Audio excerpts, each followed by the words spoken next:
பெண்கள் இடஒதுக்கீடு மசோதாவை நிறைவேற்றாமல் தாமதப்படுத்துவது அவர்களுக்கு இழைக்கப்படும் பெரும் அநீதி என்று பிரதமர் நரேந்திர மோடி தெரிவித்துள்ளார்.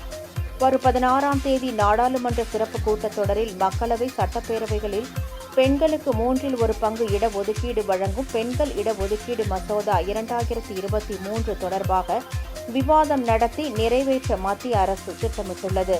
இது தொடர்பாக நாட்டில் பெண்களுக்கு பிரதமர் நரேந்திர மோடி இன்று எழுதியிருக்கும் கடிதத்தில் 2029ஆம் ஆண்டு நடைபெறவுள்ள மக்களவைத் தேர்தல்களும் அதே ஆண்டில் வரவிருக்கும் பல்வேறு மாநில சட்டப்பேரவை தேர்தல்களும் நமது ஜனநாயகம் மேலும் வலிமை மிக்கதாகவும் துடிப்பானதாகவும் மிளிரும் என்றும், அந்த நிலையை அடைவதற்கு நாடாளுமன்றத்தில் தற்போது வரவிருக்கும் இந்த சட்ட மசோதா கண்டிப்பாக நிறைவேற்றப்பட வேண்டும் என்றும் கூறியுள்ளார். இதில் ஏற்படும் கூடுதல் தாமதம் துரதிருஷ்டவசமானதாக அமைவதுடன் நாட்டில் பெண்களுக்கு இழைக்கப்படும் ஒரு பெரும் அநீதியாகவும் கருதப்படும் என தெரிவித்துள்ளார்.